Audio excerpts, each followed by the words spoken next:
Please like and subscribe and don't forget to hit the notification bell. Okay, good morning mga boss. Magkakating na naman tayo ngayon. Dito na naman tayo sa magkakating ng flat bar. Ito flat bar. Yan.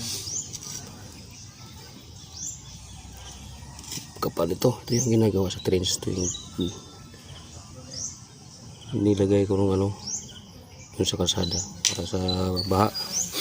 Pag-control sa baha.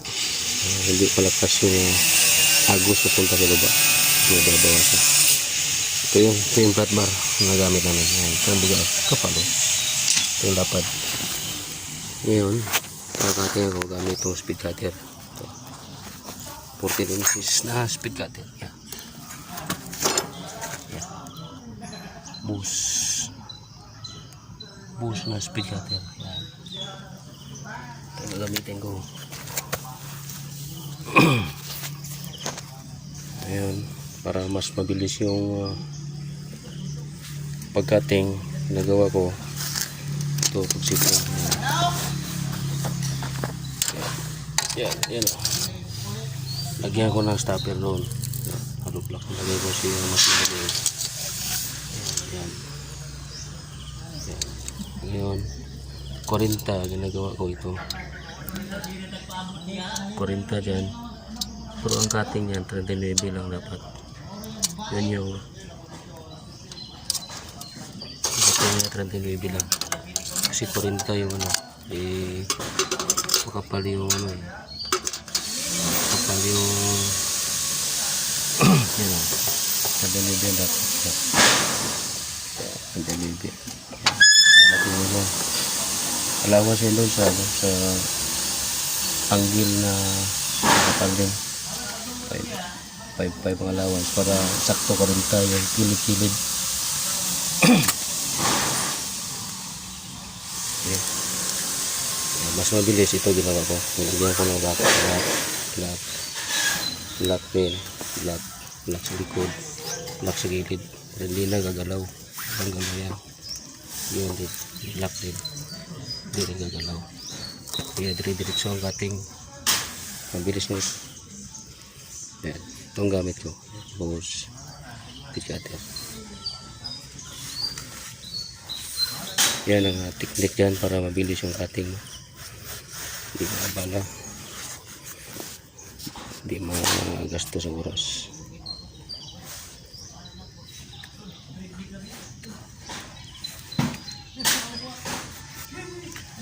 Ito yung gloves ang gamitin. Gloves. At saka ito sa kaliwa. Kasi matalsik yung yun o sa likuran niya. Yan, may nakaharang. Hindi na makalpas dun sa malayo. Nakaharang yan. Yung gamitin ko ito kasi hahawak ko sa hahawak ko sa plate yan. Kaya ang hawak yan. Ito tatalsik man ang problema. Itong isa yung kanan ito yung hahawak sa ito handle yan. So okay, kailangan na laging handa gusto kasi masasakit yung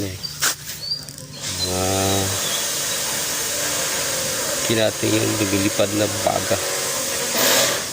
Okay, mag-start na ako ng cutting ha. Yan, binigyan ko na yung technique para bilis yung cutting. Kailangan nakalak yung mo speed cutter saka fix din ito hindi gagalaw para pwedeng ko photo mo. Okay, bilis na ito.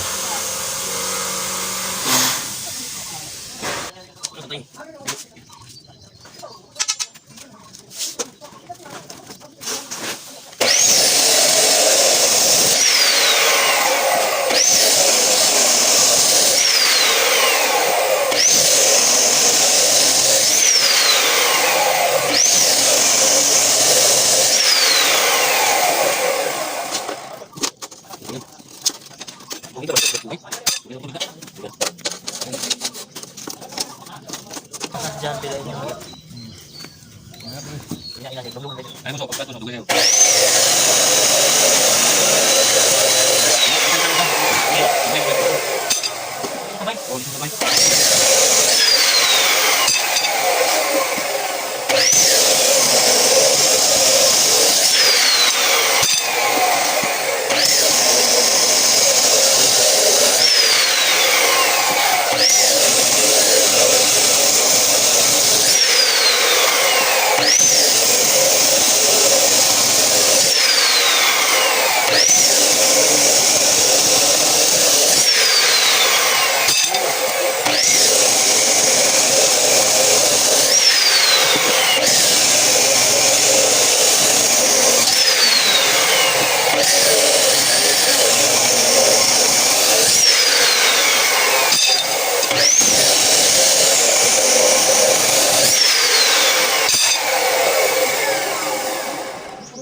Sila nakatago. Bilis lang.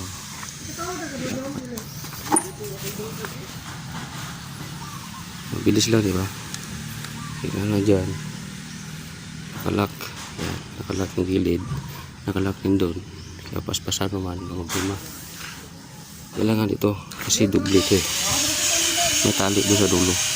Para pag hawakan mo rito, hindi mo kayo wala yung dulo. Ito. Doble yan. Kailangan patagilid. Kasi pag naka-flat siya, ganun din para ka rin nag-ating pa isa-isa. Kaya dapat tagilid ganyan o. Yan. Sasalang mo. Kaya ang cutting niya mabilis. Mabilis ang pag-cut. Kung kailangan lagi talian, talian mo sa dulo. Para hindi mo kahiwalay. Pag ganyan mo. So mabigat yun. Okay? Ikaw ang idea. Okay. Thank you.